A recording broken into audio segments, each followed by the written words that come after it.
નમો લોહે સૌહરિહંતાણમ નમો લોહે સૌહરિદાનમ નમો લોહે સૌઆયર્યાન નમો લોહે સૌજ્યાયાન નમો લોહે સૌત્રિકાવતી સાવનમ ઓમકારમેન્દુ સંયુક્ત નિત્યમ જયંતિ યોગિન કામદમોક્ષદો તે ઓંકારાય નમો નમઃ મંગલમ ભગવાન મંગલમ ગૌતમોર્મિ મંગલમ કુંકુંદારી વિજેન્દ્રમોષ મંગલમ નમઃ સ્વાનુભૂત્યા તથા સ્થિતિ સ્વભાવાય ભવાય સર્વમાં વિભાવ નિદાતા. શ્રીમદ નેમિચંદ્ર સિદ્ધાંતિ દેવ રચિત દ્રવ્ય સંગ્રહનો સ્વાધ્યાય આપણે કરી રહ્યા છીએ. એમાં બૃહદ દ્રવ્ય સંગ્રહ ની ગાથા 27 પછી પૂજ્ય બ્રહ્મદેવજીએ જે ચુલિકા લખી છે એનો સ્વાધ્યાય આપણે કરી રહ્યા છીએ. ટીકામાંથી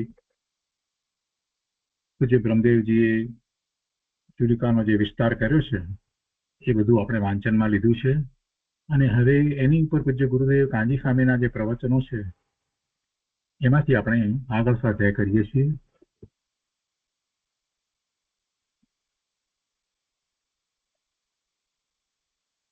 આ ચુલિકા ઉપર દ્રવ્ય સંગ્રહની અંદર પહેલા અધિકારના સારાંશ તરીકે એ રીતે વાત લેવામાં આવી અને બ્રહ્મદેવજીએ એનો ઘણો વિસ્તાર કર્યો અને એની ઉપર પૂજ્ય ગુરુદેવ જે વિસ્તાર કરી રહ્યા છે તો એ બૃહદ દ્રવ્ય સંગ્રહ પ્રવચન ભાગ પહેલો એના પાના નંબર 241 ઉપર ત્રીજો પેરેગ્રાફથી હવે આજે આગળ લઈએ છીએ.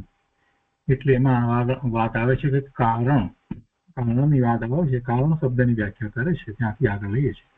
સહેજ આપણે કારણ વસ્તુ ઉપર એટલે કે પૂજ્ય બ્રહ્મદેવજીએ જે વિસ્તાર કર્યો છે એના ઉપર દ્રષ્ટિપાત કરીએ તો એમાં તો એમ કહેવામાં આવ્યું છે કારણમાં તો કે પૂતગળ, ધર્મ, અધર્મ, આકાશ અને કાળ દ્રવ્ય એ 5 દ્રવ્યો વ્યવહાર નહીંથી જીવના શરીર, વાણી, મન, પ્રાણ, ઉચ્છ્વાસ, ગતિ, સ્થિતિ, અવગાહન અને વર્તના રૂપ કાર્યો કરે છે. આ વ્યવહાર નહીંથી આ બધા જે 5 દ્રવ્યો જે છે એ જીવનું કંઈક કાર્ય કરે છે અને એ બધા કાર્યોનું અહીંયા આ લિસ્ટ આપ્યું કે શું શું કયા કયા રૂપે છે. શરીર, વાણી, મન આ બધાની વાત કરીમાં પૂતગળની વાત લઈ લીધી છે. પછી ગતિમાં જે ધર્માસ્તિકાય, સ્થિતિમાં અધર્માસ્તિકાય, અવગાહનમાં આકાશ, વર્તનામાં કાળ દ્રવ્ય આ બધું લીધું. એટલે એ રીતે એ જીવના કાર્યો કરે છે તેથી એક કારણ છે. એ બધા દ્રવ્યો જે છે 5ને કારણ કહેવામાં આવ્યું. અને પછી કહે છે કે જીવ દ્રવ્ય જોકે ગુરુ શિષ્ય આદિ રૂપે પરસ્પર ઉપકાર કરે છે. એક જીવ બીજા જીવ ઉપર એ રીતે ઉપકાર કરે છે ગુરુ શિષ્ય રૂપે. ગુરુ દ્વારા શિષ્યને જ્ઞાન થાય છે એટલે ગુરુનો એટલો ઉપકાર છે. અથવા તો બીજી રીતે કહીએ તો શિષ્ય ગુરુની સેવા વગેરે કરે છે. તો એવું તો કે જીવ દ્રવ્ય જોકે ગુરુ શિષ્ય આદિ રૂપે પરસ્પર ઉપકાર કરે છે તો પણ એ પૂતગળ આદિ 5 દ્રવ્યોનું કાંઈ પણ કાર્ય કરતું નથી. પેલા 5 દ્રવ્યો એમ કે જીવનું કાર્ય કરે છે પણ આ જીવ એ 5 દ્રવ્યોનું કાર્ય કરતું નથી. એટલે જીવ જે છે એ અકારણ છે, એ એનું કારણ નથી. એમનું જે કાર્ય થઈ રહ્યું છે આ પૂતગળ, ધર્માસ્તિકા વગેરેનું એનું જે કાર્ય થઈ રહ્યું છે એમાં એનું કારણ જીવ નથી. જીવને કારણે એમનું કાંઈ થતું નથી. એ 5નું કાંઈ થતું નથી. બસ આટલી વાતને પકડી અને હવે આજે આગળ ગુરુદેવે જે સમજાવ્યું છે એ લઈએ. તો કારણ અહીંયા ગુરુદેવ કહે છે કે કારણ શબ્દની વ્યાખ્યા કરે છે. ધર્મ, અધર્મ, આકાશ, કાળ અને પૂતગળ એ 5 દ્રવ્યો જીવને વ્યવહાર નહીંથી કારણ છે અને ગુરુ શિષ્યનો આત્મા પરસ્પર એકબીજાને વ્યવહાર નહીંથી ઉપકાર કરે છે. પણ પૂતગળ આદિ 5 દ્રવ્યોને જીવ જરા પણ કારણ નથી, કંઈ પણ ઉપકાર કરતો નથી. માટે જીવ અકારણ છે. એ જીવ એ લોકોને કાંઈ ઉપકાર કરતો નથી. 5 દ્રવ્યોને માટે કાંઈ કારણ થતું નથી. એટલે જીવ જે છે એને અકારણ કહેવાયો, અકારણ કહી દીધું. અને પેલા જે છે એ 5 દ્રવ્યને કારણ કહેવામાં આવ્યા. હવે ગુરુદેવ એનો વિસ્તાર કરે છે. ગુરુદેવ કહે છે કે તત્વાર્થ સૂત્રમાં, ઉમા સ્વાતીજી ભગવાનનું તત્વાર્થ સૂત્ર જે જૈનના 4 ફિરકાને માન્ય છે, તત્વાર્થ સૂત્રમાં જીવને પૂતગળ ઉપકાર કરે છે એમ આવે છે. જીવને પૂતગળ ઉપકાર કરે છે એમ આવે છે. પૂતગળ એટલે 5 દ્રવ્યોમાંનું એક. એ તો ઉપકાર કરે છે, એ તો વાત અહીંયા પણ લીધી કે 5 જે છે એ જીવ પર ઉપકાર કરે છે. તો તત્વાર્થ સૂત્રમાં ત્યાં એમ આવે છે કે જીવને પૂતગળ ઉપકાર કરે છે એમ આવે છે. એ પણ વ્યવહારને એનું જ કથન છે. શરીર, વાણી આદિનું નિમિત્ત છે, તેથી ઉપકાર કરે છે એમ કહેલ છે. અને અહીંયા પણ પૂજ્ય બ્રહ્મદેવજીએ પણ એ વાત લીધી છે. આત્માને દુઃખમાં પણ પૂતગળનો ઉપકાર છે એમ ત્યાં વાત કરી છે. આત્માને દુઃખની અંદર પણ એ નિમિત્ત કારણ તરીકે પૂતગળ છે. જીવ પોતે દુઃખની અવસ્થા કરે છે ત્યારે નિમિત્તમાં આરોપ આપી અને નિમિત્ત ઉપકાર કરે છે એમ કહેલ છે. એટલે દુઃખની અવસ્થા કરે કે એને માની લીધા સુખની અવસ્થા જે કરે છે એ સાચું સુખ નથી, એ તો એ બધી અવસ્થા જીવની થાય છે એમાં નિમિત્ત કારણ તરીકે પૂતગળ ને કહેવામાં આવ્યું છે. અને એ ઉપકાર એટલે નિમિત્ત કારણ, એને ઉપકાર કહો કે નિમિત્ત કારણ કહો. આત્માને સંસારમાં રખડવાનું નિમિત્ત કારણ કર્મ અને નો કર્મ છે. આ રીતે પણ શાસ્ત્રમાં વાત કરવામાં આવી છે. વાસ્તવમાં એ બધા વ્યવહારના કથન છે. આ ભગવાન આત્મા ત્રિકાળ શુદ્ધ છે, એને કોણ રખડાવે? એને બીજું દ્રવ્ય કોઈ રખડાવે એ 3 કાળમાં બને નહીં. પૂતગળ પરમાણુના ગમે તેવા સ્કંદ આવે તો પણ આ ભગવાન આત્માને રખડાવી તો શકે નહીં. પણ વ્યવહારથી વાત કરવામાં આવે છે. રખડવાનું કારણ તો જીવનું પોતાનું છે, એના પોતાના ભાવ છે એટલે રખડે છે. પણ પછી એવા ભાવના નિમિત્તે પેલા દ્રવ્ય કર્મ બંધાયા છે અને દ્રવ્ય કર્મના ઉદય આવે છે એટલે જીવને એવા સંયોગો વગેરે પ્રાપ્ત થાય છે અને જીવ એની સાથે એકત્વ કરી અને ભવના ભ્રમણ કરે છે, નવા કર્મ બાંધે છે. એમ ચક્ર ચાલ્યા કરે છે.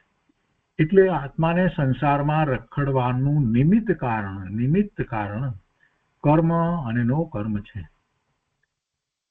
આત્મા બોલવાનો ભાવ કરે છે ત્યારે વાણી તો એના કારણે નીકળે છે. વાણી છે એ શું છે? પૂતગળ પરમાણુની પર્યાય છે. ભાષા વર્ગણાની એ પર્યાય છે. તો ભાવ માત્ર બોલવાનો જીવે કર્યો ત્યારે વાણી જે નીકળી છે એ વાણીનો કરતા ખરેખર જીવ થતો નથી. એ વખતે ભાષા વર્ગણાના પરમાણુનું એ જ રીતે પરિણમન થવા યોગ્ય હતું ત્યારે એ રીતે થયું છે. પણ એનો ઉપકાર એ રીતે લેવામાં આવે છે કે જીવ વાણી કરી શકે છે, આ રીતે કરે છે, એનો ભાવ થયો અને ત્યારે વાણી તો એના કારણે નીકળે છે. તો એ જીવને ઉપકાર કરે છે એમ કહેવાય છે. એ બધું વ્યવહારને એનું કથન છે. કેમ કે આપણે વાણી કરીએ છીએ તો એ પૂતગળ વિના આપણે વાણી કરી શકતા નથી. ભાષા વર્ગણાના પરમાણુ વિના આપણે ક્યાં વાણી કરી શકીએ છીએ? ખરેખર આત્મા કરતોય નથી, પણ વાણી જે થાય છે, જે થઈ રહી છે, તો એમાં ભાષા વર્ગના પરમાણુનો ઉપકાર છે. જ્યાં પરદ્રવ્યથી કાર્ય કહે ત્યાં તે વ્યવહાર નહીંથી કહ્યું છે એમ સમજવું. આ તો મોટો સિદ્ધાંત છે. પરદ્રવ્યથી કાર્ય કંઈ પણ થાય છે એમ જયારે કહેવામાં આવે ત્યારે સમજવાનું કે વ્યવહાર નહીંથી કહેવામાં આવ્યું છે. હવે આગળ કહે છે કે શ્રી મોક્ષ માર્ગ પ્રકાશક પૃષ્ઠ 255 કહ્યું છે કે વ્યવહારને સ્વદ્રવ્ય, પરદ્રવ્યને અથવા તેના ભાવોને અથવા કારણ કાર્ય આદિને કોઈના કોઈમાં મેળવી નિરૂપણ કરે છે, માટે એવા જ શ્રદ્ધાંતથી મિથ્યાત્વ છે. આ તો મૂળ વાત, બેઝિક વાત આપણને અહીંયા સમજાવી છે કે વ્યવહારને કેવો છે. તો વ્યવહારને સ્વદ્રવ્ય પરદ્રવ્યને એકબીજામાં ભેળવીને અથવા તો તેના ભાવોને અથવા કારણ કાર્ય આદિકને કોઈનામાં મેળવી અને નિરૂપણ કરે છે. એટલે એ વ્યવહારથી જે કંઈ કથન કહેવામાં આવ્યું એવી જે શ્રદ્ધા જે છે તે ખરેખર તો મિથ્યાત્વ છે. એક વાત અહીંયા ગુરુદેવે લીધી. એટલે સમજાવવું એ છે કે આ બધું વ્યવહારથી છે. પૂતગળ જીવ ઉપર ઉપકાર કરે છે એમ વાત કરી, એટલે એ વ્યવહારથી છે એટલી જ વાત સમજવાની છે. અને જે વ્યવહારથી છે, વ્યવહારથી જે છે એ પરમ સત્ય નથી. એટલે એ વ્યવહારથી જે શ્રદ્ધા હોય એને પંડિત ટોડરમલજીએ મોક્ષ માર્ગ પ્રકાશકની અંદર એને મિથ્યાત્વ કહ્યું છે. એને બીજી રીતે કહીએ તો એ શ્રદ્ધા જે છે એ છોડવા લાયક છે. જીવ પોતે ગમન કરે છે ત્યારે ધર્માસ્તિકાયને ગતિમાં નિમિત્ત કારણ કહેલ છે. એવી જ રીતે ગતિ કરતો હોય અને પોતે સ્થિતિ કરે છે તો અધર્માસ્તિકાય છે તે એમાં નિમિત્ત કારણ છે. અને અવગાહનમાં આકાશ નિમિત્ત કારણ છે અને એને પરિણમનની અંદર કાળનું નિમિત્ત છે. આ બધા દ્રવ્યો જે રીતે નિમિત્ત થાય છે એની વાત કરી અને કહે છે કે પૂતગળની વાત તો અહીંયા ઉપર કરી એ આવી ગઈ. તો આ રીતે પાંચે પૂતગળ આદિક એટલે બધા પાંચે પાંચ પૂતગળ, ધર્માસ્તિકાય, અધર્માસ્તિકાય, આકાશ અને કાળ એ બધાને નિમિત્ત રૂપે કારણ કહી અને જીવ સિવાય બીજા પાંચ દ્રવ્યોની અસ્થિ છે એમ જણાવ્યું. ગુરુદેવ આમાંથી આ વાત કાઢી કે આ પાંચ દ્રવ્યો જે છે એ જીવને એ ઉપકાર કરે છે, અથવા તો બીજી રીતે કહીએ તો એ નિમિત્ત થાય છે જીવના, એટલે એ કારણ છે. પણ એમાંથી ગુરુદેવે એક વાત કાઢી કે એનો અર્થ એ થયો કે પાંચ દ્રવ્ય તો છે, એનું અસ્તિત્વ છે. એ દ્વારા આપણને એ વાતનો નિર્ણય થાય છે કે પાંચ દ્રવ્ય જો ઉપકાર કરે છે તો પાંચ દ્રવ્ય છે. અન્ય મતની અંદર એ રીતના પાંચ દ્રવ્ય માનવામાં આવતા નથી. તો અહીંયા કહે છે કે એનો જો આપણે વિચાર કરીએ કે ઉપકાર કરે છે તો એનો અર્થ કે એની અસ્થિ છે, એનું હોવાપણું છે પાંચ દ્રવ્યનું. જીવ સિવાય પાંચ દ્રવ્યનું હોવાપણું ગુરુદેવે તો અહીંયા આપણને એમાંથી કાઢીને સમજાવ્યું. હવે આગળ કહે છે કે હવે જીવને ઉપકાર કરે છે. પેલું ગુરુ શિષ્યનું ઉદાહરણ આવ્યું ને એની વાત લે છે. જીવને ઉપકાર કરે છે તો તે પણ વ્યવહારનું કથન છે. શિષ્ય પોતાના ક્ષયોક્ષમના કારણે સમજે છે, ગુરુ સમજાવે છે માટે સમજે, એ ક્યાં વાત છે? ગુરુ તો બધા શિષ્યોને એક સરખો ઉપદેશ આપતા હોય, ગુરુનો ઉપદેશ એક સરખો આવતો હોય, પણ પેલા શિષ્યો બધા પોતપોતાના ક્ષયોક્ષમ પ્રમાણે સમજે છે. એટલે સમજે છે તો પોતાના ક્ષયોક્ષમ પ્રમાણે સમજે છે, પણ છતાંય ત્યારે ગુરુ નિમિત્ત રૂપે ઉપકાર કરે છે એમ કહેવાય છે. ગુરુનો ઉપકાર છે એ નિમિત્ત છે. ગુરુના આત્મામાં પોતાની લાયકાત પ્રમાણે પરિણામ હોય છે. તો ગુરુના પરિણામ જે થઈ રહ્યા છે એમાં એ એમની યોગ્યતા પ્રમાણે જે પરિણામ થવા યોગ્ય છે તે જ થઈ રહ્યા છે, પણ તેમાં શિષ્યની હાજરી હોય છે. તેથી તે શિષ્ય જે છે એ નિમિત્ત રૂપે ઉપકાર કરે છે એમ કહેવાય. જેમ કે શિષ્ય કંઈક સેવા કરતો હોય વગેરે અને એ સેવાનો લાભ એમને મળતો હોય, કોઈક એમના કાર્યો કરતો હોય, શાસ્ત્ર લાવી આપે કે પછી એ ગોચરી લાવે છે કે વગેરે, તો એ ઉપકાર કહેવાય. તો એ ખરેખર જોવા જઈએ તો એ વ્યવહાર નહીંનું કથન છે. વાસ્તવમાં તો ગુરુને એ જ પ્રમાણે એવા જ પરિણામ થવા યોગ્યતા એમની એવી યોગ્યતા હતી માટે થાય છે. તો એ રીતે એક જીવ બીજા જીવને નિમિત્ત થાય છે, આત્માને આત્મા નિમિત્ત થાય છે. એક આત્માને બીજા આત્મા આ રીતે નિમિત્ત થાય છે એમ કહ્યું છે. પણ એ નિમિત્ત થાય છે એટલે વ્યવહાર નહીંનું કથન છે અને ખરેખરો ઉપકાર નથી, પણ એવો ઉપકાર કહેવામાં, એવો ઉપકાર માનવામાં આવે છે, નિમિત્ત થાય છે એમ કહ્યું છે. પણ આત્મા, આ બધી વાત તો કહી બરાબર છે, પેલા પાંચે છે એ આત્મા ઉપર ઉપકાર કરે છે અને એક આત્મા બીજા ઉપર ઉપકાર કરે છે, એમાં પણ નિમિત્ત બતાવ્યું. આ બધી વાત તો કહી, પણ અહીંયા એમ કે છે કે પણ આ આત્મા છે એ પેલા પાંચ દ્રવ્યો ઉપર ઉપકાર કરતો નથી, પણ આત્મા પૂતગળ આદિ પાંચ દ્રવ્યોને નિમિત્ત કારણ પણ નથી. એ વાત અહીં કહેલી છે. હવે મૂળ વાત ઉપર ગુરુદેવ આવે છે.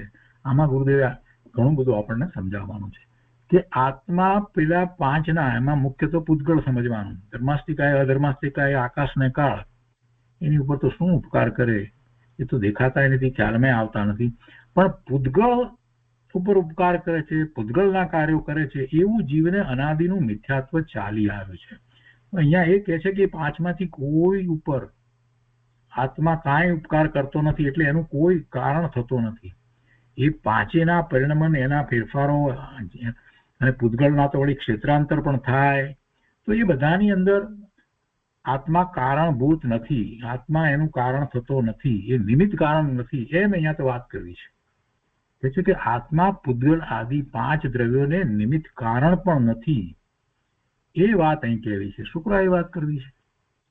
એટલા માટે કહેવી છે કે અનાદિથી જીવને આ મિથ્યા માન્યતા પકડાઈ ગઈ છે કે આ પૂતગલના સ્કંદ બધા જે છે બધાના કાર્યો તો હું કરું તો થાય, નહીતર થાય જ નહીં.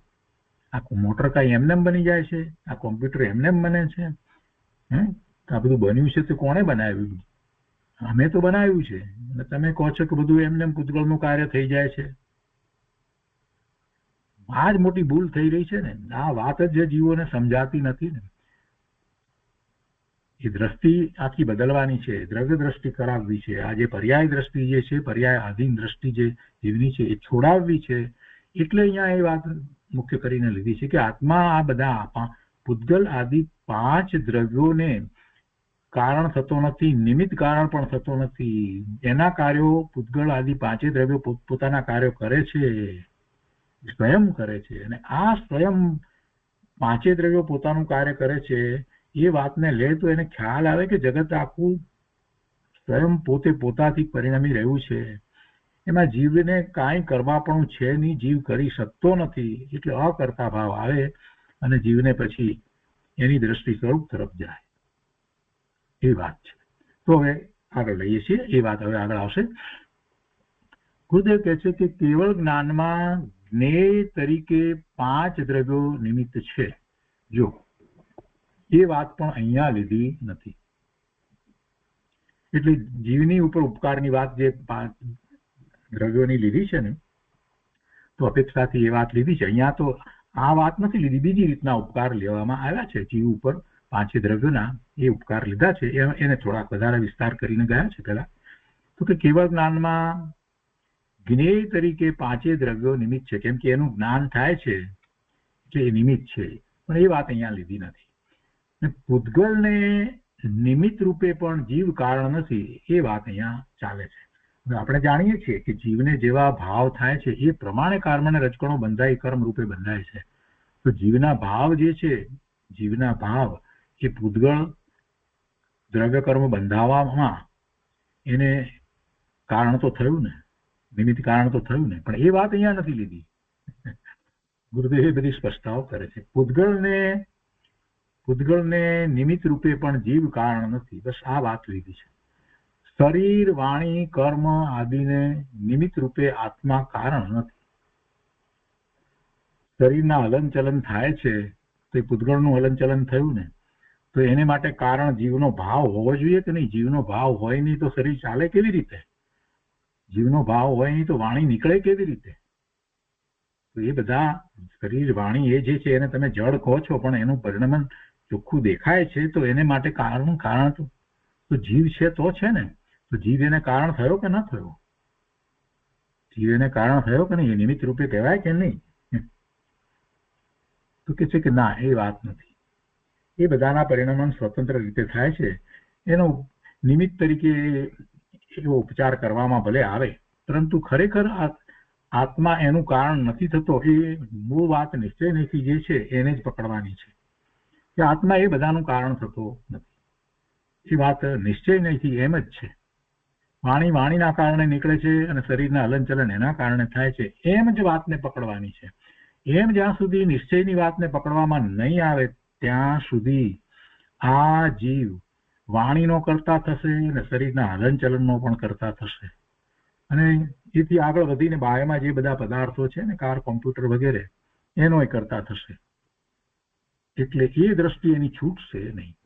એટલે આખી વાત એ રીતે સમજાવવામાં આવી છે. શું કહે છે કે શરીર, વાણી, કર્મ આદિને નિમિત્ત રૂપે આત્મા કારણ નથી.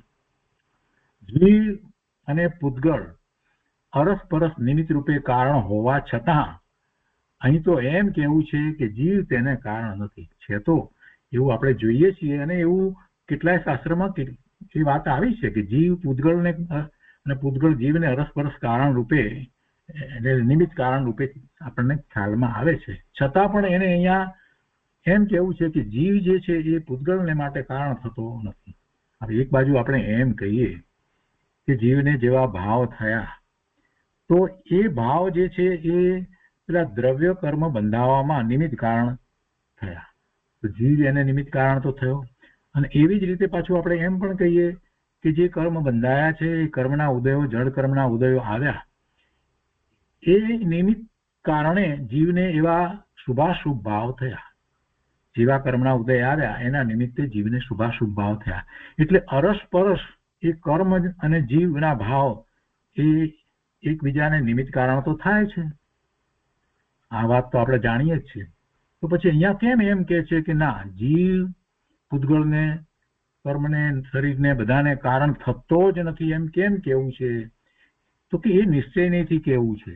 અને એ નિશ્ચયથી કહેશે અને એ વાત જેને પકડાશે કે ના, ખરેખર આત્મા આ બધા પાંચમાંથી કોઈ દ્રવ્યને કારણ થતો નથી, એ વાત પકડાશે તો આત્માને પછી પરનું લક્ષ છૂટી જશે.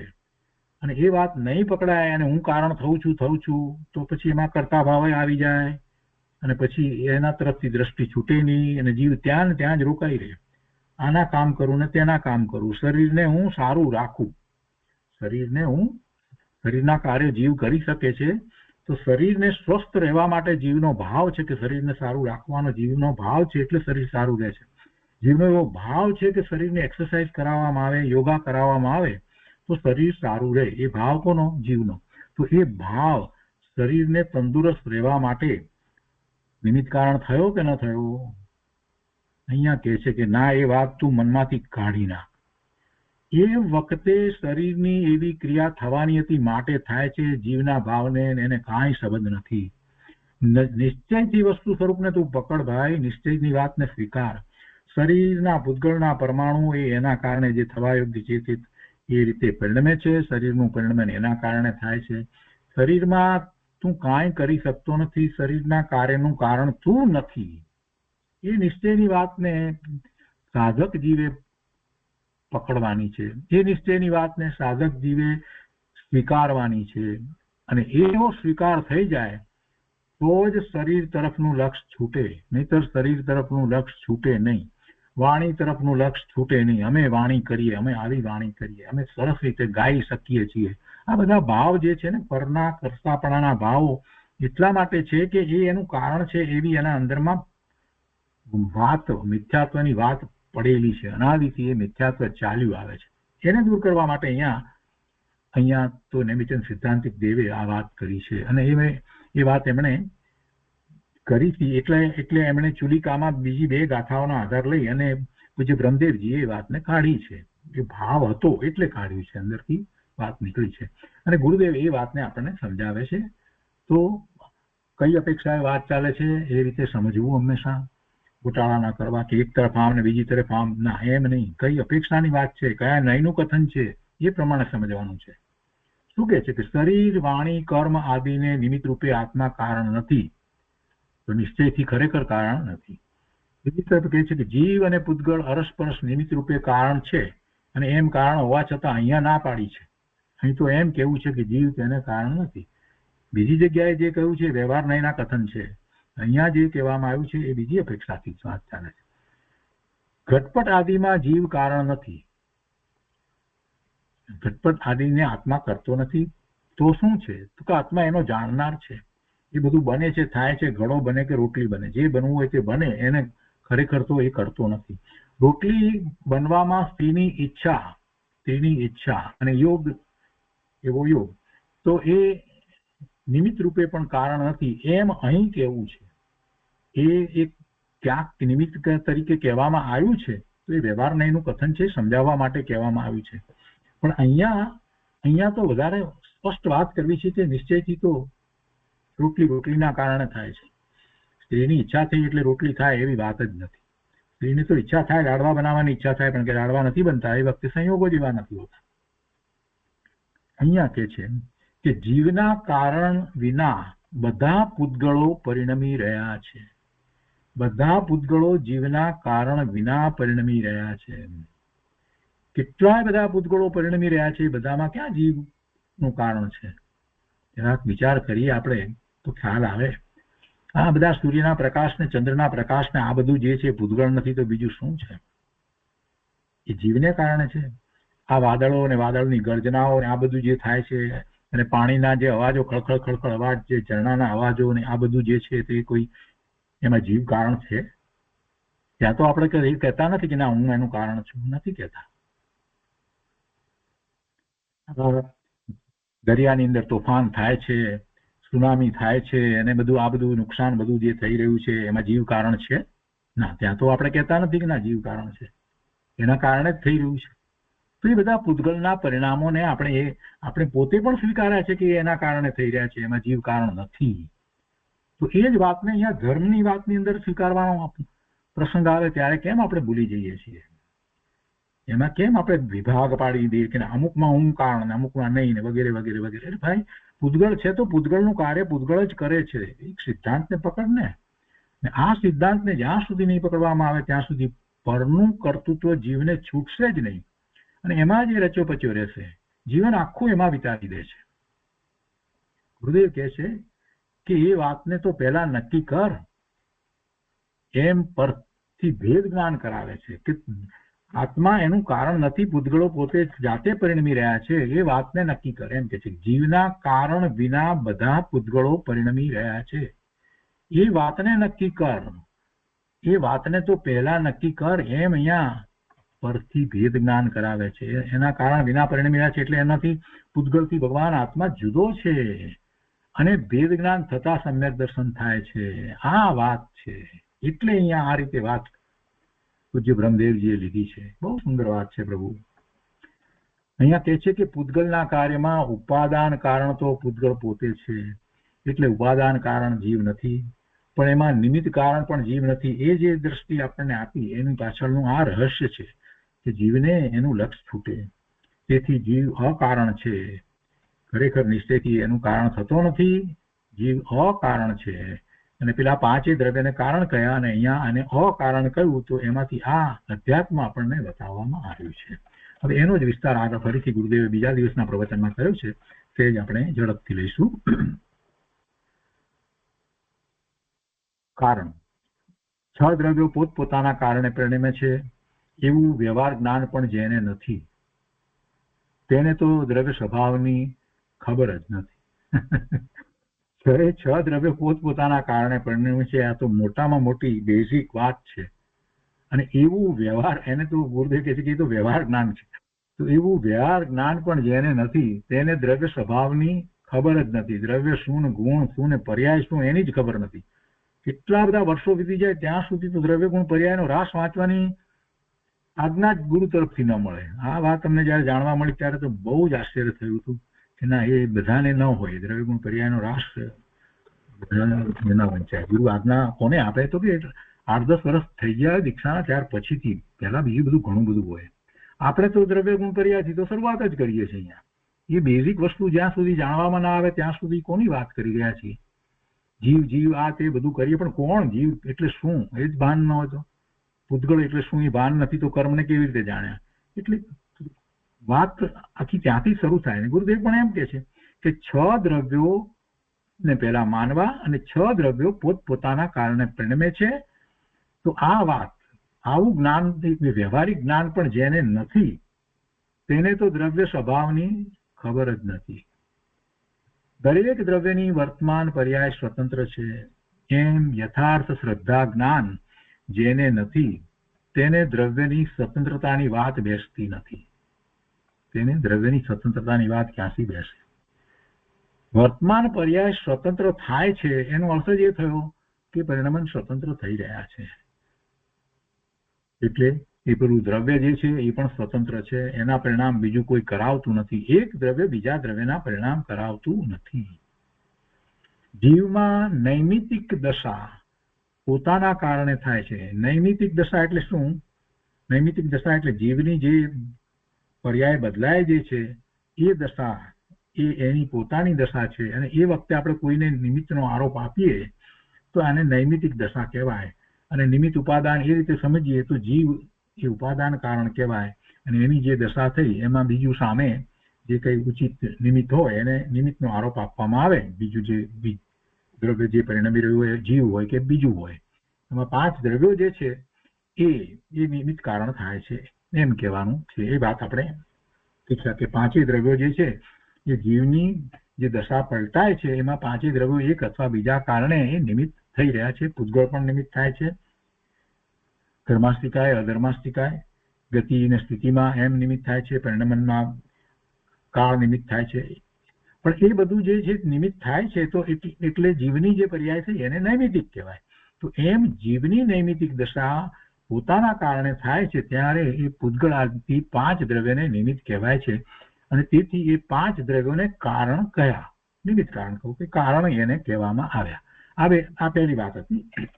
હવે જીવ દ્રવ્યમાં કોઈને કારણ થતો નથી ત્યાં સુધી આપણે વાત તો કરી લીધી છે, પણ અહીંયા ફરીથી ગુરુદેવે લીધી છે એટલે વાંચનમાં લઈએ છીએ. તો હવે જીવ દ્રવ્ય શેમાં કારણ છે અને શેમાં અકારણ છે એ વાત બતાવે છે. અને એક જીવ બીજા જીવ પર ઉપકાર કરે એ ગુરુ શિષ્યનું ઉદાહરણની વાત પણ કરવામાં આવી. અને અહીં એક જીવ બીજા જીવને નિમિત્ત કયો છે. ગુરુના શબ્દનો શિષ્ય પ્રત્યે ઉપકાર એટલે પૂતગળ જીવમાં કારણ પડે છે તે વાત તો આવી ગઈ. એટલે ગુરુના શબ્દનો શિષ્ય પ્રત્યે ઉપકાર, હવે એ ઉપકાર તો ગુરુનો છે, ગુરુનો જે ભાવ છે અને એ પ્રમાણે જે એ વાણી વગેરે કરે છે તો એ વાણી તો પૂતગળ છે, તો એ દ્વારા શિષ્યને ઉપકાર થયો છે એ વાત આવી. અને શિષ્યનો ઉપકાર એ વાત આપણે અહીંયા કરી છે એટલે વધારે લેતા નથી. ગુરુની સેવા કરે છે એ વાત આપણે લઈ લીધી છે, તો એ રીતે વાત એમાં આવી ગઈ. અને પૂતગળની પણ એમાં વાત આવી ગઈ કે આ બધા પુસ્તકો શાસ્ત્ર વગેરે જે છે એ તો પૂતગળની પર્યાય છે, તો એનો પણ જીવને ઉપકાર છે. તો એ તો બધા 5 દ્રવ્યોની વાત આપણે સમજી ગયા કે 5 દ્રવ્યોનો જીવ ઉપર ઉપકાર છે એટલે એ નિમિત્ત કારણ થાય છે, એટલે એ 5ને કારણ કહેવામાં આવ્યા. પણ જીવ એ પેલા 5 દ્રવ્ય ઉપર ઉપકાર કરતો નથી. માત્ર જીવની વાત અહીંયા લીધી અને પેલાની લીધી. તથાપિ પૂતગળ આદિ 5 દ્રવ્યો પ્રતિ જીવ કંઈ પણ ઉપકાર કરતો નથી, એ અકારણ છે. ત્યાં સુધી એની વાત આપણે સમજ્યા છીએ. આ મૂળ વાત હવે વધારે આગળ લીધી છે. જીવની વાત લીધી એટલે એક જીવ બીજા જીવ ઉપર ઉપકાર કરે એ વાત લીધી, ગુરુ શિષ્યના ઉદાહરણ દીધા. અને પેલા 5 જે દ્રવ્ય જે છે એ જીવ ઉપર જે રીતે ઉપકાર કરે એ વાત પણ આવી. પણ જીવ 5 ઉપર ઉપકાર કરતો નથી, જીવ 5ને નિમિત્ત કારણ પણ થતો નથી, એ વાત મુખ્ય છે અને એ વાત આગળ ચાલી રહી છે. અને હવે કેટલાક ઉદાહરણો બીજા લીધા છે એ સહેલાઈથી સમજાય એવા છે. ગુરુદેવ અહીંયા કહે છે કે નિગોદનો જીવ પોતાના કારણે પરિણમે છે. નિગોદનો જીવ પોતાના કારણે પરિણમે છે, તેમાં કર્મ નિમિત્ત છે. જીવ ગતિ કરે તેમાં ધર્માસ્તિકાય નિમિત્ત છે, સ્થિતિ કરે તેમાં અધર્માસ્તિકાય નિમિત્ત છે, અવગાન લે તો એમાં આકાશ નિમિત્ત છે અને પરિણમે તેમાં કાળ નિમિત્ત છે. તો એમ 5 દ્રવ્યો એ જીવને નિમિત્ત કારણ છે. પણ એ 5 દ્રવ્યોના પરિણમમાં જીવ નિમિત્ત નથી, માટે જીવ અકારણ છે. જીવ એ 5 દ્રવ્યોને અકારણ છે. ઘડો થાય એમાં કુંભાર નિશ્ચય કારણ તો નથી જ, પણ વ્યવહાર કારણ પણ નથી, એમ અહીંયા કહેવું છે. ઘડો જે છે એ પૂતગળની પર્યાય છે, તો એ પૂતગળની પર્યાય પૂતગળને જીવ કારણ થાય છે કે નથી થતું, અહીંયા ના પાડે છે. અહીંયા નિશ્ચય દ્રષ્ટિની વાત લઈ અને ના પાડે. ઘડો થાય તેમાં કુંભાર નિશ્ચય કારણ તો નથી, જે તો સમજીએ છીએ આપણે. નિશ્ચય કારણ શું હોય ઘડામાં? માટીની પર્યાય છે એટલે માટી હોય. પણ એ વ્યવહાર કારણ તો કહેવાય ને કુંભારને, તો કે છે કે વ્યવહાર કારણ પણ નથી, એમ અહીંયા કેવું છે. અહીંયા આ વાત ચલાવી રહ્યા છે. બીજી વાત, ભાષાની પર્યાય સ્વતંત્ર થાય છે. તો ભાષા વર્ગણાના પરમાણુનું એ કાર્ય છે એટલે એની ક્રિયા ભાષાની પર્યાય સ્વતંત્ર થાય છે. તો તેમાં જીવ વ્યવહારે પણ કારણ નથી એમ કે છે. ખરેખર તો જીવને એવો ભાવ થયો છે ને ભાષા વર્ગણાની પર્યાય થાય છે, તો કે છે કે ના, જીવ એમાં વ્યવહારે પણ કારણ નથી. નિશ્ચયથી તો કારણ ન હોય સમજાય છે, પણ વ્યવહારે પણ કારણ નથી એમ કહી અને શું સમજાવવું શું છે? સમજાવવું એ છે ભેદ જ્ઞાન કરાવવું છે, એનાથી જુદો પાડવો છે, પૂતગળથી જુદો પાડવો છે. કર્મની પર્યાય થાય તેમાં આત્મા અકારણ છે. જો આ પણ કેવું લાગે, કોઈને લાગે કે આ તો બધું ખોટું પડી રહ્યું છે. કર્મની પર્યાય થાય એમાં જીવના ભાવ કારણ તો છે જ. જીવને શુભાશુભ ભાવ થાય ત્યારે તો એ કર્મ બંધાય છે. શુભ ભાવને કારણે પુણ્ય પ્રકૃતિ બંધાય છે, પાપ ભાવને કારણે અશુભ ભાવને કારણે પાપની પ્રકૃતિ બંધાય છે. આમ તો આપણે ભણ્યા છીએ આટલું બધું, ને હવે કેમ ના પાડો છો? અહીંયા દ્રષ્ટિ દ્રવ્યની કરાવવી છે એટલે નિશ્ચયથી જોવા જઈએ તો એ કર્મ ને રજકણો કર્મ રૂપે બંધાય એ જ વખતે બંધાય છે, તો એ એના કારણે બંધાય છે. અને સૂક્ષ્મતા પણ એવી જ છે. તો જીવને ભાવ થયા પછીથી એ કર્મ બંધાય છે એમ નથી. એ સમયનો વચ્ચે ગાળો પડતો નથી. જેવો ભાવ થયો એ જ વખતે ભાવાશ્રવ ને એ જ વખતે દ્રવ્યાશ્રવ થાય છે. ભાવાશ્રય થયો એના પછી વચ્ચે સમયનો ગાળો પડ્યો અને પછી દ્રવ્યાશ્રવ થયો એવું વસ્તુ સ્વરૂપ નથી. જે વખતે ભાવાશ્રવ થયો એ જ વખતે સામે દ્રવ્યાશ્રવ એ જ વખતે થાય છે. એમાં સમયનો ગાળો પડતો નથી, સમયનો ભેદ નથી. આ વાત ગુરુદેવે કરી છે, બીજા કોઈએ કરી નથી ને આ જ મૂળ વાત છે. અને એટલે જ આપણને દ્રવ્યની સ્વતંત્રતાની વધારે સ્પષ્ટતા થાય છે કે એ કર્મ અને રજકણો સ્વતંત્ર એ જ સમયે એવા બંધાય છે. પ્રશ્નો થાય છે એમાં ઘણા બધા, પણ કે એવા જ કેવી રીતે બંધાય, શા માટે બંધાય, એમને કોને જ્ઞાન કરાવ્યું, કેવી રીતે થયું, એ બધી વાત જે છે એ બધી પાછી એના બધાના ઉત્તરો જે છે, એના સમાધાનો બધાના છે. પણ મૂળ વાતને પહેલા એ લેવામાં આવે કે જે વખતે જીવનો ભાવ થયો એટલે ભાવ આશ્રવ થયો એ જ વખતે દ્રવ્ય આશ્રવ થાય છે. જે વખતે ભાવ બંધ થયો એ જ વખતે દ્રવ્ય કર્મ બંધ થાય છે. એ એના કારણે જ થાય છે, એના કારણે જ થાય છે. એમાં કોઈનું કારણ થાય છે એ વાત કાઢી નાખવામાં આવે તો પછી પૂતગળ તરફનું લક્ષ્ય, પૂતગળના સ્કંદ તરફનું લક્ષ્ય જીવને ઘટે. એના તરફ જે લક્ષ્ય કરીને રહ્યો છે ને એ બધું ઓછું થાય, એની દ્રષ્ટિ બદલાય. ગુરુદેવ કહે છે કે જુઓ, અહીં બહુ સરસ વાત લીધી છે. આત્મા વિકાર કરે તો કર્મ વગેરેને કારણ કહેવાય.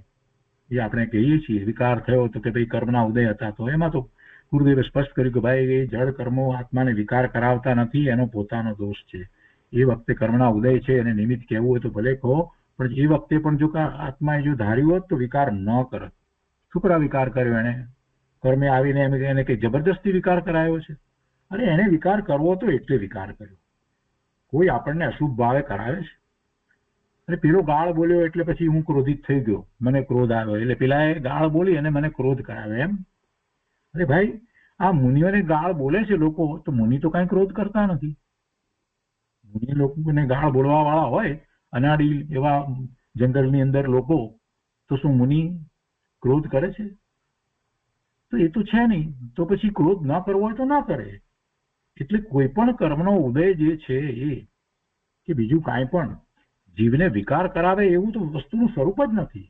જ્યારે વિકાર થાય ત્યારે એમ વ્યવહારથી કહેવામાં આવે કે એવા કર્મના ઉદય હતા, એ નિમિત્ત કારણ થયું, એટલી વાત કરવામાં આવે છે. પણ વાસ્તવમાં જીવનો પોતાનો દોષ છે, એ વાત આપણે બરાબર સમજી શકીએ છીએ. તો એવી જ રીતે આ પૂતગળની બાબતમાં, બધી બાબતમાં એમ જ સમજવાનું છે કે પૂતગળના પરિણામ એ વખતે થાય છે ત્યારે જીવના ભાવને નિમિત્ત કારણ કહેવામાં આવ્યું, પણ વાસ્તવમાં તો એ પૂતગળ પરમાણુ જે છે એ જ કર્મ રૂપે એ વખતે થવાનો છે, તે જ થાય છે. એને પણ સ્વીકારી લેવા જેવું છે, એ વાતને પણ સ્વીકારી લેવાની છે. એ સ્વતંત્રપણે કર્મ બંધાય છે એમ સ્વીકારવાનું છે, જીવના ભાવને કારણે બંધાય છે એમ નહીં. આ વાત બહુ મોટી અને મહત્વની છે. શું કે છે ગુરુદેવ કે જો અહીં બહુ સરસ વાત લીધી છે. આત્મા વિકાર કરે તો કર્મ વગેરેને કારણ કહેવાય, પણ આત્મા જળની પર્યાયમાં નિશ્ચય કારણ તો નથી, પરંતુ વ્યવહારે પણ કારણ નથી. આ પેલું જે કહેવામાં આવ્યું, આત્મા વિકાર કરે તો કર્મને નિમિત્ત કારણ કહેવામાં આવે છે, એ વાતે કંઈક સત્ય તો નથી, વ્યવહારથી કહેવામાં આવ્યું છે. પણ એ એટલું જે કહેવાયું છે, પણ અહીંયા તો કહે છે કે આત્મા જળની પર્યાય એટલે કર્મ બંધાયા, એ કર્મને રજકણો ભેગા થઈ અને એ કર્મ રૂપે બંધાયા, તો એ જળની પર્યાયમાં એ નિશ્ચય કારણ તો ન હોય, પણ એને વ્યવહારથી કારણ, નિમિત્ત કારણ પણ નથી કહેવું. અહીંયા તો એમ કે છે નિશ્ચય કારણ તો નથી, પણ પરંતુ વ્યવહારે પણ કારણ નથી, એમ અહીંયા તો વાત કરવી છે. ભાષામાં જીવ કારણ નથી, શરીરનું ક્ષેત્રાંતર થાય તેમાં આત્મા કારણ નથી, આ વસ્ત્ર ઊંચું થાય છે તે પોતાના કારણે થાય છે, તેમાં જીવ નિમિત્ત કારણ નથી. એ નિમિત્ત કારણ નથી, એ જે કહ્યું ને એ વાત જરાક આપણને લાગવી જોઈએ કે આ મોટી વાત છે. જયારે નિમિત્ત કારણ કહ્યું, વ્યવહાર સમજાયો છે, ત્યારે મારી વાત બરાબર આપણને લાગી. પણ હવે જયારે એમ કે છે કે નિમિત્ત કારણ નથી, તો આ અપેક્ષા કઈ? આ નિશ્ચયની અપેક્ષા છે.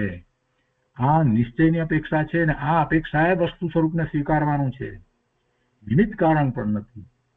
કેમ કે જીવ પૂતગલને અકારણપણે છે. પૂતગલને માટે જીવ કારણ થતો જ નથી. અજ્ઞાની માને છે કે પૂતગલમાં કઈ તાકાત નથી, તો તે વાત જુઠ્ઠી છે. અજ્ઞાની માને કે પૂતગલમાં કઈ તાકાત નથી એટલે મારે કઈક કરવું પડે તો થાય. અરે પૂતગળ પણ દ્રવ્ય છે ને પૂતગળમાં પણ અનંત ગુણ છે ને એનામાં એટલું સામર્થ્ય ભર્યું છે અને એના પરિણામ થઈ રહ્યા છે. વસ્તુ એ પરમાણુ જે છે તે ધ્રુવ તરીકે કાયમ રહે છે અને એના પરિણામ થાય છે ઉત્પાદ વ્યય એમાં થઈ રહ્યા છે. એનામાં ઉત્પાદ વ્યય ધ્રુવ થઈ રહ્યા છે તથા પોતાના કારણે ક્ષેત્રાંતર રૂપ પણ એ થાય છે એટલે એનું ક્ષેત્ર પણ બદલાય છે. એક પરમાણુનું પૂતગળ પરમાણુમાં એવી ક્રિયાવતી શક્તિ છે. એ બધી વાતને કેમ આપણે ભૂલી જઈએ છીએ? જેમાં ઉત્પાદ વય ધ્રુવપણે પરિણમન જ્યાં થઈ રહ્યું છે પૂતગળનું ક્ષેત્રાંતરણ પણ થાય છે, ક્રિયાવતી શક્તિ પણ છે, એનામાં અનંત ગુણ ભરેલા છે.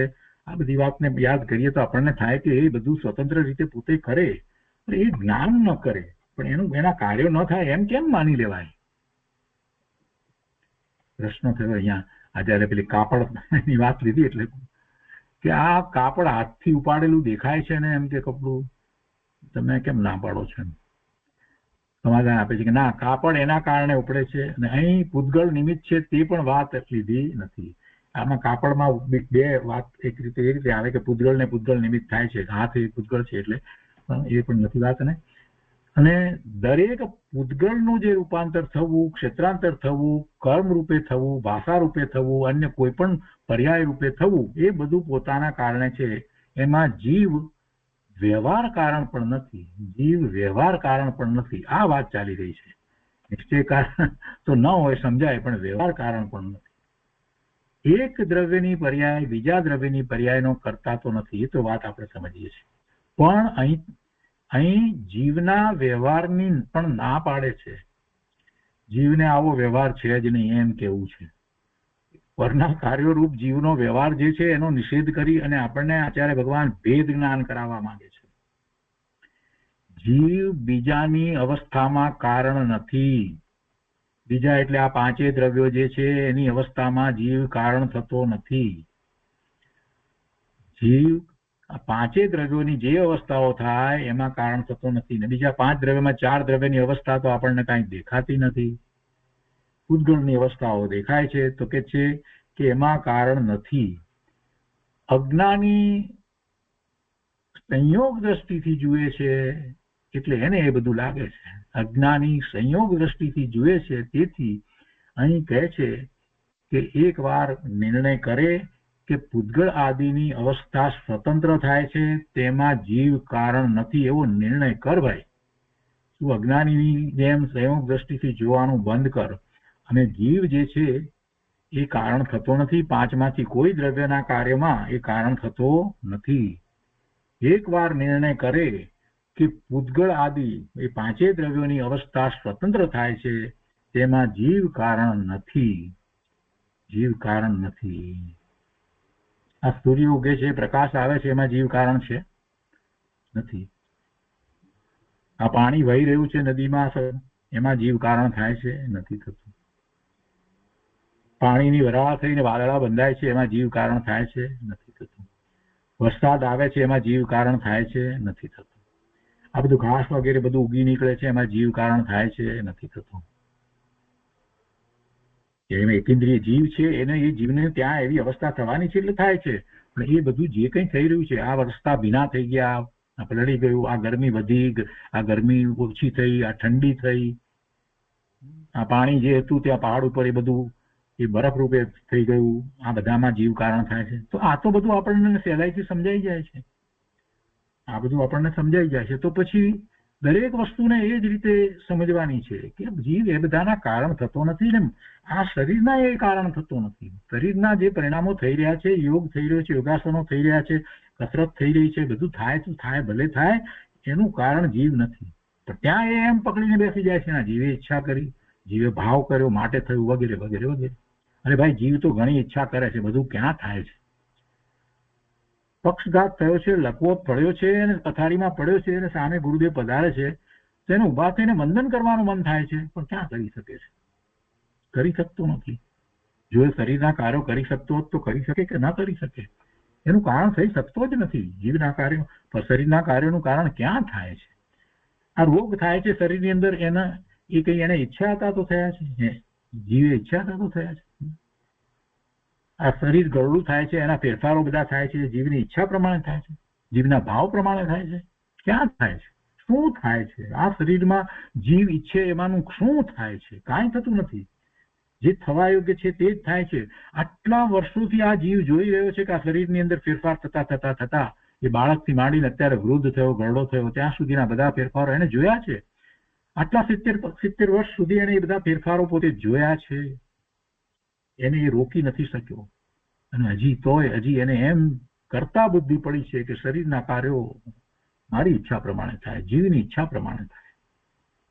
અહીંયા એ જ વાત આચાર્ય ભગવાન આપણને સમજાવવા માંગે છે કે એ દ્રષ્ટિ તું છોડી દે, અને એ દ્રષ્ટિ છોડીશ તો તું પૂતગળથી જુદો છો, શરીરથી જુદો છો, કર્મથી જુદો છો, એવું વેદ જ્ઞાન થશે. નિરપેક્ષ ક્રિયા છે એ બધી. ક્રિયા જે છે એને કોઈની અપેક્ષા નથી, એ નિરપેક્ષ ક્રિયા છે. આ જીવની, આ શરીરની ક્રિયાઓ બધી નિરપેક્ષ છે, જીવથી નિરપેક્ષ છે, જીવની અપેક્ષા વિનાની જ છે. એક વાર નિર્ણય કરે કે પૂતગળ આદિની અવસ્થા સ્વતંત્ર થાય છે, તેમાં જીવ કારણ નથી. નિરપેક્ષ ક્રિયા સમજ્યા વિના સાપેક્ષપણું લાગુ પડતું નથી. સાપેક્ષપણું ક્યાંથી લાગુ પડે? નિરપેક્ષને તો પહેલા સમજો. આ પ્રમાણે જીવને અકારણ કયો એની વાત અહીંયા પૂરી કરી. હવે એના પછીનો વિષય આવે છે કર્તા. અકારણની વાત જે છે એને કર્તાની વાત જે છે એને મિક્સઅપ ના કરવી, એને એ રીતે સમજી લીધા પછીથી હવે આપણે કર્તાની વાત કરીએ. તો કર્તાની વાતમાં પૂજ્ય બ્રહ્મદેવજીએ જે વાત કરી છે પહેલા વાંચનમાં લઈએ એટલે વધારે સહેલું પડે. થોડીક વાત વાંચનમાં લઈએ, આખો વધારે વિસ્તાર નથી લેતા. એમાં શું કહેવું છે કે શુદ્ધ પારિણામિક પરમ ભાવ ગ્રાહક શુદ્ધ દ્રવ્યાર્થિક નયથી જીવ જો કે બંધ મોક્ષ દ્રવ્ય ભાવરૂપ પુણ્ય પાપ અને ઘટપટ આદિનો અકર્તા છે. આ બધાનો અકર્તા છે, મોક્ષનો અકર્તા, બધાનો અકર્તા કરી દીધો. કઈ અપેક્ષાથી? શુદ્ધ પારિણામિક પરમ ભાવ ગ્રાહક શુદ્ધ દ્રવ્યાર્થિક નયથી. શુદ્ધ દ્રવ્યાર્થિક નયથી એને અકર્તા કયો છે.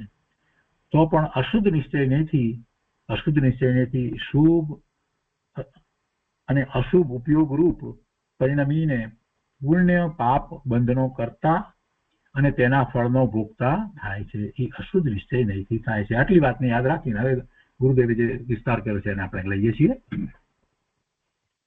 કર્તા.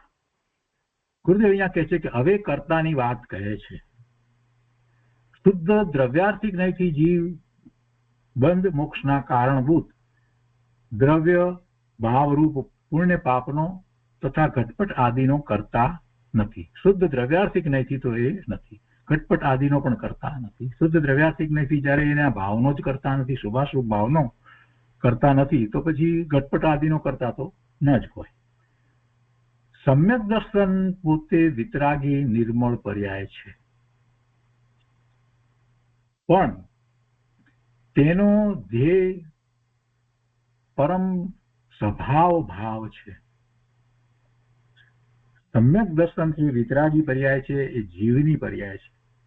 અને એવી પર્યાય જે છે એ શું છે? એનો ધ્યેય પરમ સ્વભાવ ભાવ છે. એટલે એ પરમ સ્વભાવ ભાવને પ્રગટ કરનારી પર્યાય છે, એ સાથે જોડાયેલી છે. જે વસ્તુનું સ્વરૂપ છે ત્રિકાળ શુદ્ધ એવો સ્વભાવ છે, તો એ સ્વભાવને અનુસરીને છે. એટલે એમાં ધ્યેય કહ્યું. સમ્યક દર્શન પોતે વિતરાગી નિર્મળ પર્યાય છે, પણ તેનો ધ્યેય પરમ સ્વભાવ ભાવ છે. એટલે પોતાના પરમ સ્વભાવ શુદ્ધ સ્વભાવ ભાવને અનુસરીને છે. શુદ્ધ દ્રવ્યને જોનારા જ્ઞાનના પડખાથી વાત કરે છે, તો શુદ્ધ દ્રવ્યાર્થિક નય. આ શુદ્ધ દ્રવ્યાર્થિક નય પેલું જે કહ્યું ને એ વાત ગુરુદેવ શુદ્ધ દ્રવ્યાર્થિક નયને સમજાવે છે કે શુદ્ધ દ્રવ્યાર્થિક નય શું છે. અને એ શુદ્ધ વસ્તુ જે છે એનું પરિણમન જે છે એ એનો સ્વભાવ છે, અને એ પરમ સ્વભાવ ભાવ જે છે એને અનુસરીને જ આ સમ્યક દર્શનની પર્યાય થઈ છે. એટલે એને નિર્મળ કહેવામાં આવી, શુદ્ધ પર્યાય કહેવાય. અને એને જ વધારે કહે છે કે શુદ્ધ દ્રવ્યને જોનારા જ્ઞાનના પડખાથી. જ્ઞાન શુદ્ધ દ્રવ્યને જુએ છે અથવા તો બહાર જુએ છે, પોતાનું શુદ્ધ દ્રવ્ય જે છે એને જુએ છે, ત્યારે એ જ પડખાથી વિચાર કરીએ તો શુદ્ધ દ્રવ્યને જોનારા જ્ઞાનના પડખાથી વાત કરે છે, ત્યારે આ વાત છે. શુદ્ધ દ્રવ્યાર્થિકને શુદ્ધ પરિણામિક સ્વભાવ ભાવ કે જે અનાદિ અનંત એક રૂપ છે. આ તો વાત કઈ થઈ કે શુદ્ધ દ્રવ્યથી આત્મ સ્વરૂપને જોઈએ તો આત્મ સ્વરૂપના પરિણામ જે છે એ પણ આવા શુદ્ધ નિર્મળ છે. આ બધી વાત એની વાત કરવામાં આવી. તો એને ગ્રહણ કરે છે એટલે કે એને જાણે છે એ શુદ્ધ દ્રવ્યાર્થિકનય છે. એ દ્રષ્ટિકોણથી જે વાત કરવામાં આવી એ શુદ્ધ દ્રવ્યાર્થિકનયથી વાત કરવામાં આવી. હવે કહે છે કે પુણ્ય પાપની પર્યાયને અથવા તો મોક્ષ માર્ગની એક સમયની પર્યાયને ગૌણ કરીએ તો નિત્યાનંદ ધ્રુવ જ્ઞાયક આત્મા શુદ્ધ નિશ્ચયનયનો વિષય છે. પેલી પર્યાય છે એનું અસ્તિત્વ કાઢી નહીં નખાય. સાધક અવસ્થાની અંદર એને એક સમયની નિર્મળ પર્યાય પણ થઈ હોય, મોક્ષ માર્ગની પર્યાય પણ હોય, અનેક સમયની પર્યાય પણ એવી થઈ હોય, અસંખ્ય સમયની પણ પર્યાય એવી થઈ હોય, અને પુણ્ય પાપના ભાવ એવી પણ પર્યાય એની હોય. આ બધું હોય, પણ એ બધું પર્યાય છે. તો એ પર્યાયને આપણે જ્યારે ગૌણ કરીએ, એ નિર્મળ પર્યાય હોય કે અશુદ્ધ પર્યાય હોય, શુભાશુભ ભાવની પર્યાય હોય, એ પર્યાયને આપણે ગૌણ કરીએ, એને ગૌણ કરી અને આપણે શુદ્ધ દ્રવ્યનું લક્ષ કરીએ તો શું થાય છે એ વાત ગુરુદેવ સમજાવે છે કે એ પર્યાયને ગૌણ કરીએ તો નિત્યાનંદ, નિત્ય જે આનંદ સ્વરૂપ છે એવું ધ્રુવ નાયક એવું ભગવાન આત્મા શુદ્ધ નિશ્ચયનયનો વિષય છે. આ શુદ્ધ નિશ્ચયનયના વિષય તરફ જવા માટે જે પર્યાય છે એને ગૌણ કરવી પડે, એને ઉડાડી દેવાની નથી. મારી આ પર્યાય રમેશની પર્યાય છે જ નહીં એમ વાત નહીં ચાલે. પર્યાય છે પણ એને ગૌણ કરવાની છે, એ મારું સ્વરૂપ નથી. અને સમ્યક દર્શનની પર્યાય થઈ છે તો શુદ્ધ પર્યાય તો એ પણ પર્યાય છે, અને એનાથી જુદું મારું જે ત્રિકાળી શુદ્ધ દ્રવ્ય છે તે ધ્રુવ છે, એ નિત્યાનંદ ધ્રુવ જ્ઞાયક છે, અને એ શુદ્ધ નિશ્ચયનયનો વિષય છે. એની દ્રષ્ટિ કરતા નિર્મળ પરિણામ થાય છે. એટલે આ શુદ્ધ નિશ્ચયનયનો વિષય પણ અહીંયા સાથે સ્પષ્ટ કર્યો. કેમ કે આ શુદ્ધ દ્રવ્યાર્થિક નયથી વાત જયારે પૂજ્ય બ્રહ્મદેવજીએ ઉપાડી એટલે પહેલી એ વાત ગુરુદેવે અહીંયા આપણને વધારે સમજાવી. તો કે છે કે તે દ્રષ્ટિથી જોવામાં આવે તો મોક્ષના કારણભૂત સમ્યક દર્શન જ્ઞાન ચારિત્ર રૂપી પર્યાય એ રત્નત્રયના પરિણામ જે છે એ પર્યાયનો કરતા નથી. નિર્મળ પર્યાયનો પણ એ કરતા નથી. શુદ્ધ નિશ્ચયનયનો વિષય એ ત્રિકાળી ધ્રુવ જ્ઞાયક છે, એ જ દ્રવ્ય શુદ્ધ છે. એ શુદ્ધ દ્રવ્યાર્થિક નયથી જયારે એને જોઈએ છીએ તો એ પર્યાયનો કરતા નથી. એ દ્રષ્ટિથી જોવામાં આવે તો મોક્ષના કારણભૂત જે આ પર્યાય રત્નત્રયના પરિણામ, એ પર્યાય સમ્યક દર્શન, સમ્યક જ્ઞાન, સમ્યક ચારિત્ર, એ પર્યાયનો કરતા આત્મા નથી. એ તો ધ્રુવ વસ્તુ છે, અને પર્યાય જે છે તો એક સમયનું સત છે. એવા પરિણામ એક પછી થયા કરે છે. એ ધ્રુવ વસ્તુ ત્રિકાળ જેવી છે તેવી ને તેવી જળવાય છે, અને આવા પરિણામ અનંતકાળ સુધી થયા કરે તે છતાં પણ એ ધ્રુવ વસ્તુમાંથી એક વસ્તુ ખરતી નથી, ઘટતી નથી, ઓછી થતી નથી. એ ધ્રુવ એવું ને એવું સદાય ત્રિકાળ રહે છે. એટલે એમ કહે છે કે એ વસ્તુ જે છે એવી છે, અને એ પરિણમી અને આ કાર્ય કરે છે, એમ એ કરતા થઈને આ કાર્ય કરે છે એમ નથી. પર્યાય સ્વતંત્ર થાય છે, અને એવી પર્યાય સ્વતંત્ર કેમ થાય છે તો કે જે ઉપયોગ જે છે એ ધ્રુવ તરફ ઢળ્યો છે એટલે એવી પર્યાય થાય છે. એવા ધ્રુવનું લક્ષ કરતા એવી પર્યાય થાય છે. પર્યાય તો થવાની જ છે, પરિણમન તો થવાનું જ છે, અને પરિણમન જે થાય છે અવસ્થાઓ બદલાયા કરે છે. તો એ અવસ્થાઓ બે રીતે બદલાય. જો ધ્રુવ ત્રિકાળી શુદ્ધ વસ્તુનું લક્ષ કરવામાં આવે તો એ પર્યાયો નિર્મળ થાય, અને જો બહારમાં પરનું લક્ષ કરવામાં આવે તો એ પર્યાયો અશુદ્ધ થાય, શુભ અથવા અશુદ્ધ થાય. પર્યાય તો થવાની છે, એટલે પર્યાય તો થઈ જ રહી છે. પર્યાય થયા વિના રહેતી નથી. ક્રમબદ્ધ પર્યાયો થયા જ કરે છે, થાય જ છે. તો એ કોણ કરે છે? જો ધ્રુવ કરતો હોય તો પછી એ ધ્રુવ શુક્ર અશુભ પર્યાયો કરે, અને ધ્રુવ જો એ કરતું હોય તો દરેકને ત્રિકાળ વસ્તુ ધ્રુવ શુદ્ધ જ છે, તો કોઈને અશુદ્ધિ હોય જ નહીં, પર્યાયમાં અશુદ્ધિ હોય જ નહીં. એટલે ધ્રુવ ત્રિકાળ જે શુદ્ધ વસ્તુ જે છે એ કરતા થઈ અને આ પર્યાય કરે છે એમ નથી, એ વાત અહીંયા સમજાવવામાં આવી છે. તો કહ્યું કે આ દ્રષ્ટિથી જોવામાં આવે શુદ્ધ નિશ્ચય નયનો વિષય શું છે, ધ્રુવ ત્રિકાળી ભગવાન આત્મા જ્ઞાયક છે, તો કે છે કે તે દ્રષ્ટિથી જોવામાં આવે તો આ નિર્મળ પરિણામ, મોક્ષના કારણભૂત નિર્મળ પરિણામ, સમ્યક દર્શન, સમ્યક જ્ઞાન, સમ્યક ચારિત્ર્યના પરિણામ એવી પર્યાય છે, એનો કરતા એ નથી. તથા બંધના કારણભૂત જે પુણ્ય પાપના ભાવ જે થાય છે, શુભાશુભ ભાવ થાય છે, એનો પણ કરતા નથી. એટલે આ કોઈનો કરતા નથી. કઈ અપેક્ષાથી વાત લીધી? શુદ્ધ દ્રવ્યાર્થિક નયથી જીવ એ બંધના કારણનો પણ કરતા નથી, મોક્ષના કારણ જે છે એનો પણ કરતા નથી, એનો કરતા નથી. કરતા કહેતા પરિણમનારો, કરતા એટલે તે પરિણમે છે તે એ, એટલે આવા પરિણામ કરે છે તે કરતા કહેતા પરિણમનારો. પરિણામનારોને પરિણામ એવા બે ભેદ શુદ્ધ દ્રવ્યાર્થિક નયના વિષયમાં નથી. એક પરિણમે છે અને એક પરિણામ, એ બે ભેદ શુદ્ધ દ્રવ્યાર્થિક નયના વિષયમાં નથી. સંસારના કારણરૂપ પુણ્ય પાપનું પરિણમન અને મોક્ષના કારણભૂત સમ્યક દર્શન આદિ વિતરાગી પર્યાયનું પરિણમન, એ બંને શુદ્ધ દ્રવ્યમાં નથી. શુદ્ધ દ્રવ્ય તો ત્રણેય કાળે એક સરખું રહે છે, ધ્રુવ છે, અને એ વસ્તુમાં એવા પરિણમન નથી, અને દ્રષ્ટિ તે પરિણમનને સ્વીકારતી નથી.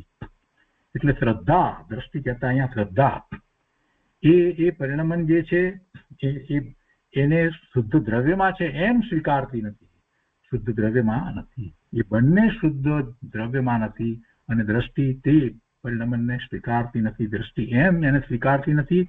કઈ રીતે? કે શુદ્ધ દ્રવ્યની અંદર ધ્રુવ વસ્તુમાં હોય એમ સ્વીકારતી નથી.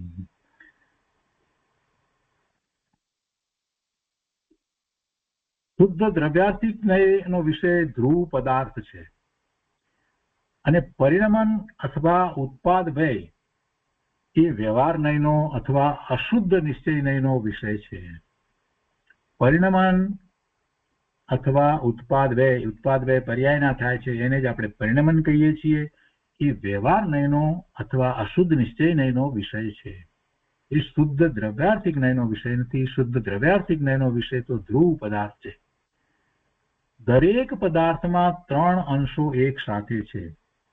નવી પર્યાયનો ઉત્પાદ થવો, જૂની પર્યાયનો વ્યય થવો, નાશ થવો, અને ધ્રુવપણે વસ્તુ એમને એમ ટકીને રહેવી, સદસ્યપણે કાયમ રહેવું.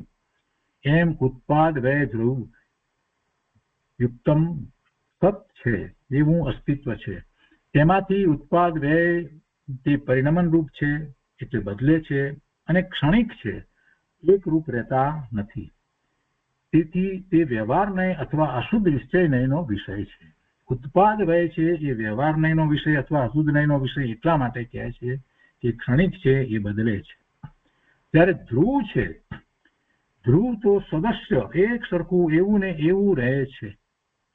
તેથી તે શુદ્ધ દ્રવ્યાર્થિક નયનો વિષય છે. અને આમ 6 દ્રવ્યો ઉત્પાદ વ્યય ધ્રુવ સહિત છે. એટલે 6 દ્રવ્યોને આ વાત લાગુ પડે છે. દરેક દ્રવ્ય ધ્રુવ તરીકે જે છે તે શુદ્ધ દ્રવ્યાર્થિક નયનો વિષય છે, અને એનું જે પરિણમન જે છે એ બદલવું જે થાય છે એ અશુદ્ધ નિશ્ચય નયનો વિષય કહેવાય, અથવા તો વ્યવહાર નયનો વિષય કહેવાય છે. આવું ઉત્પાદ ભય અને ધ્રુવ એવું એનું જ્ઞાન કરવામાં આવે તો આ બધી વાત બહુ સહેલાઈથી સ્પષ્ટ થઈ જાય. 3 અંશ સહિત આખી વસ્તુ છે, ઉત્પાદ વ્યય અને ધ્રુવપણું. અને ધ્રુવ જે છે એ શુદ્ધ દ્રવ્યાર્થિક નયના વિષયભૂત છે. એમાં કોઈ ફેરફાર થતો નથી, એમાં બદલવું થતું નથી. બદલવું જે થઈ રહ્યું છે તે પર્યાયનું થાય છે. પર્યાય કહો કે પરિણામ કહો, અને એ ઉત્પાદ વ્યય જે સતત થઈ રહ્યા છે એ ક્ષણિક છે, અને એ અશુદ્ધ નિશ્ચય નયનો વિષય. જ્યારે પેલા ધ્રુવને શુદ્ધ દ્રવ્યાર્થિક નયનો વિષય કયો તો એ અપેક્ષાએ આ જે છે તેને અશુદ્ધ નિશ્ચય નયનો વિષય અથવા તો વ્યવહાર નયનો વિષય કહેવામાં આવે, જે પર્યાય છે એને. પછી એ પર્યાય નિર્મળ હોય, શુદ્ધ પર્યાય હોય કે જે મોક્ષના કારણભૂત છે એવી પર્યાય હોય, કે પછી જે સંસારના કારણભૂત છે એવી અશુદ્ધ પર્યાય હોય. પણ એ બધી પર્યાય જે છે તે વ્યવહાર નયનો વિષય છે અથવા તો અશુદ્ધ નિશ્ચય નયનો વિષય છે. શુદ્ધ દ્રવ્યાર્થિક નયનો વિષય નથી. તો આજનો સ્વાધ્યાય આપણે અહીંયા સુધી રાખીએ છીએ. હજી આનો વિશેષ વિસ્તાર આવશે, એ બધું આપણે પૂજ્ય ગુરુદેવ પાસેથી આવતા સ્વાધ્યાયમાં સમજીશું.